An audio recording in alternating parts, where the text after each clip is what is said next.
My fiancée ghosted me and ran off with our wedding money. I replied by texting her mom, "Congrats on raising a thief." Then I pressed charges and got her arrested for fraud. Now her lawyer is frantically calling for a settlement. I, 32 male, am sitting here, a week out, and it still feels like a scene from a bad movie. But the anger is cold, focused. Last Saturday, I was supposed to be getting married to Clara, 29. Instead, I woke up to an empty apartment and an even emptier joint wedding account. About $35,000, gone, vanished. So had Clara. No note, no call, no it's not you, it's me. Just poof. Her clothes, passport, everything. Like she was never here. We'd been together 5 years, planning this wedding for the last year. Every vendor deposit, every little detail paid from that account. Money we both put in, though a larger chunk, around $25, was from a bonus I got. My first call, after the initial shock wore off, took a few hours, not gonna lie, mostly paced the apartment like a caged animal, was to her parents. Her mom, Brenda, answered, all cheerful. "Brenda," I said, voice flat. "Clara's gone, so is the wedding money." Silence. Then a sort of fluttering laugh. "Oh Mark, you jokers, she's probably just got pre-wedding nerves, out with her sister Layla probably." "No," I said. "Layla's called me twice already, wondering where Clara is. She's not with her. The account is empty. Her stuff is gone." The denial was thick. "Clara wouldn't do that. There must be a mistake. You probably misplaced the money, or she's using it for a surprise." "A surprise, right?" "Brenda, she took everything. It's theft." That's when the tone shifted. "Now Mark, don't you dare accuse my daughter. She's a good girl.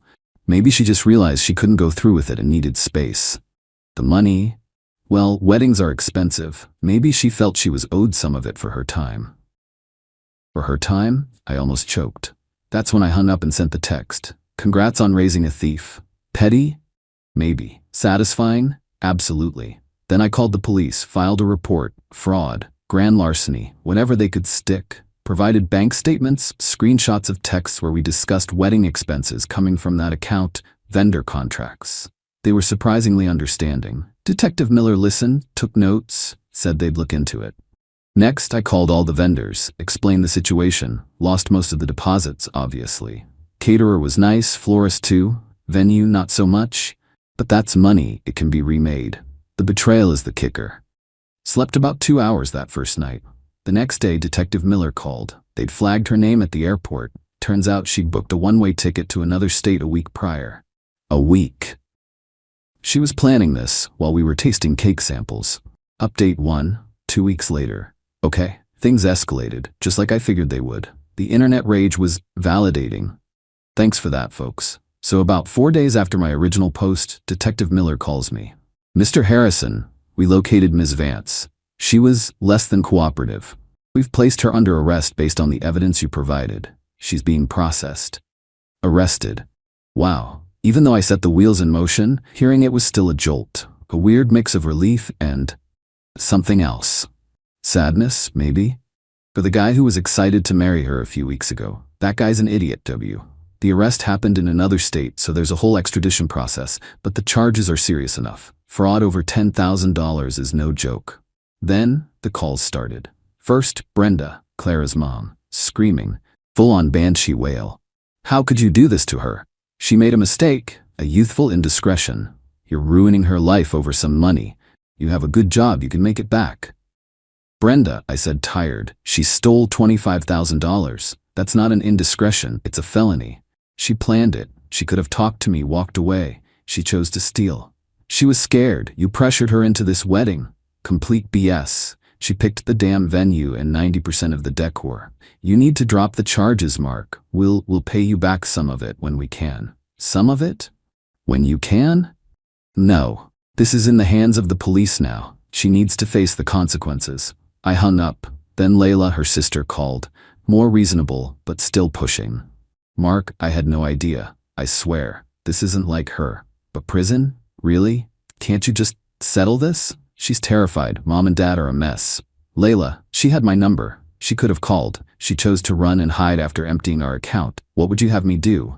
"I don't know, but she's my sister. Please. There must be another way." The other way was for her not to steal a life-altering amount of money from me the day before our wedding. I said, "Tell her to get a good lawyer." And apparently she did. Or her parents did. Yesterday I got a call, blocked number, answered it. Mr. Harrison? This is Julian Vance, Clara's father, and Mr. Finch, our attorney, is on the line. Oh goody, a conference call. Mr. Finch, smooth lawyer voice, starts in. Mr. Harrison, we understand you're upset. Clara understands she made a significant error in judgment. An error in judgment? She committed a felony, Mr. Finch. Yes, well, semantics. The point is, Clara is willing to make amends. We're prepared to offer a settlement. Return of a portion of the funds, say $15,000, in exchange for you petitioning the DA to drop all charges. I actually laughed. A portion? 15 grand? After she gets arrested, you suddenly find some of the money? No, absolutely not. And it's not up to me to petition the DA. She's been arrested. The state is pressing charges based on felony theft and fraud. Julian Vance chimes in, voice tight. My boy, be reasonable. She's a young woman with her whole life ahead of her. A criminal record will destroy her future. Don't you have any compassion? Compassion? Did she have any compassion when she cleaned out the account and left me to pick up the pieces? When she booked a flight while telling me she loved me?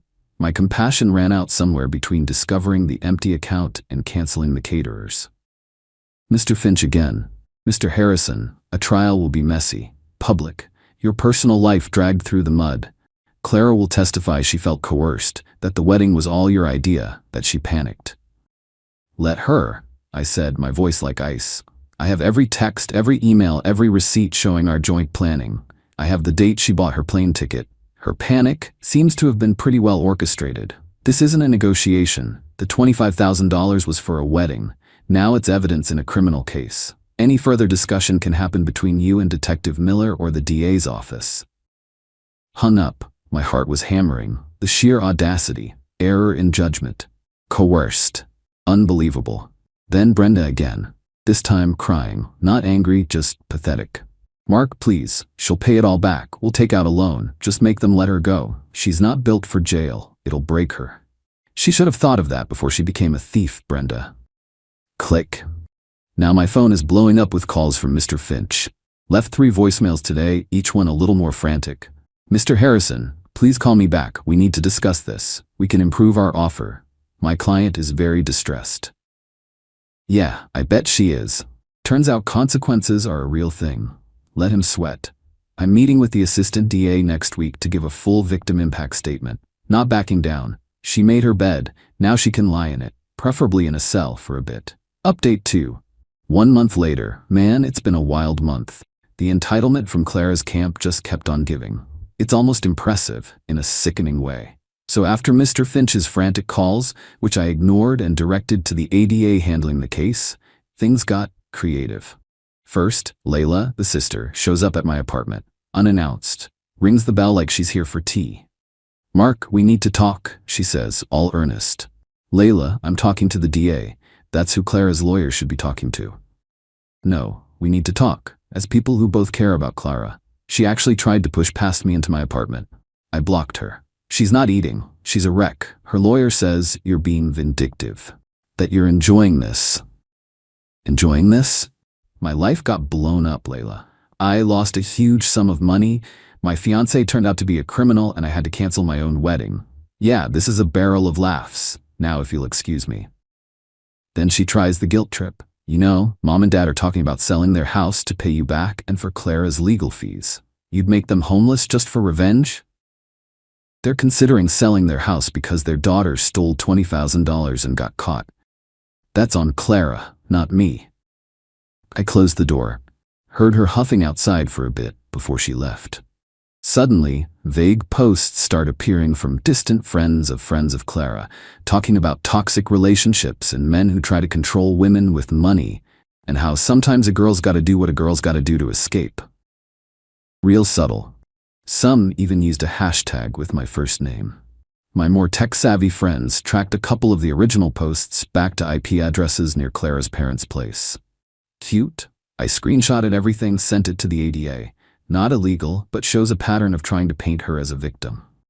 Mr. Finch, Clara's lawyer, apparently decided that since I wasn't budging, he'd try to pressure the ADA.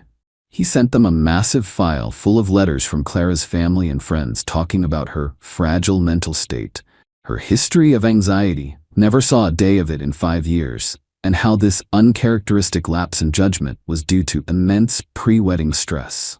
They even got a therapist, who'd spoken to Clara twice after her arrest, to write a letter suggesting she wasn't in her right mind. The ADA, a no-nonsense woman named Miss Davies, called me.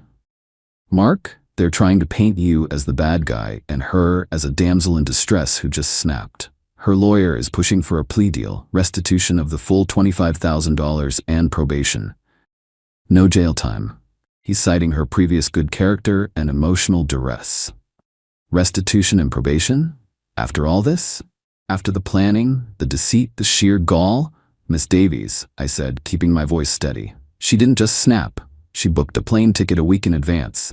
She systematically drained a joint account. She ghosted me. Then her family and lawyer tried to bully and manipulate me into dropping it. This wasn't a panic attack, it was a plan. And frankly, if she's so fragile, maybe she shouldn't have committed a felony." I told her about Layla at my door, about the social media stuff. "This isn't remorse, Miss Davies. This is damage control because she got caught." Miss Davies was quiet for a moment. "I appreciate your perspective, Mark, and your willingness to testify if it comes to that." So the revenge. It wasn't one big dramatic movie moment. It was me, calmly working with Miss Davies. I provided every piece of evidence again. The timeline of the ticket purchase versus our wedding planning activities, bank statements showing the systematic withdrawal, vendor contracts with both our names, texts where Clara was excitedly discussing the honeymoon we'd supposedly take. The key was the premeditation. Miss Davies used it beautifully. The settlement conference, which was really a plea negotiation, happened last week. I wasn't there, but Miss Davies called me right after. Apparently, Mr. Finch came in confident, with Brenda and Julian Vance in tow for moral support, ready to argue for probation. Miss Davies laid out the state's case, highlighting the premeditated nature of the theft, the amount of money, the breach of trust, and then the pièce de résistance. She brought up their attempts to intimidate me and manipulate the narrative after the arrest. She mentioned the social media campaign, however amateur. She mentioned Layla showing up at my apartment. She basically painted a picture of a family that enables and excuses criminal behavior. The judge, from what Miss Davies said, was not amused by Team Clara. Especially when Mr. Finch tried to argue that my texting "congrats on raising a thief" to Brenda was undue provocation. The judge apparently raised an eyebrow and said, "Provocation for what, Mr. Finch? For Ms. Vance to commit grand larceny before the text was even sent." Faced with the strength of the evidence and the judge's clear lack of sympathy for their sob story, Clara had a choice: go to trial and almost certainly get a harsher sentence, or take the plea deal Miss Davies offered. A deal that was much harsher than what they'd hoped for. The deal: plead guilty to felony fraud. Full restitution of the $25,000 paid before sentencing. Suddenly, Brenda and Julian were scrambling to find the money, which they did miraculously within 48 hours. Guess the house sale idea got real. 90 days in county jail. Not prison, but not probation either. 5 years formal probation upon release, with strict conditions including mandatory employment and financial counseling. A permanent felony record. Clara took the deal, crying, apparently. Her parents were furious, but Mr. Finch advised her it was the best she'd get. Ms. Davies said to me, "The jail time is important, Mark. It shows this kind of calculated betrayal has serious consequences, and the felony conviction will follow her. That's justice." And you know what? It is. She won't waltz away from this. Every job application, every apartment rental, that felony is going to be there. She wanted to start a new life with my money? Well, she's starting a new life, all right, just not the one she envisioned. Brenda called me one last time after the plea, left a voicemail, just sobbing. "You destroyed her. I hope you're happy." Am I happy? Not happy, like woohoo. More like a quiet, grim satisfaction. Like a weight has been lifted. I stood my ground, didn't let them bully me, and the system for once worked. She didn't get away with it. They thought they could play dirty and I'd fold. They underestimated how stubborn I can be when I've been monumentally screwed over. I'm out the money temporarily, but the court-ordered restitution is already in an escrow account, so I'll get that back soon. The emotional toll? That'll take longer. But knowing Clara is actually facing real, tangible consequences for her actions, knowing her family's entitlement slammed face first into a brick wall of reality, that feels like justice. A very satisfying, very real justice. Time to move on. Maybe get a dog. Dogs are loyal.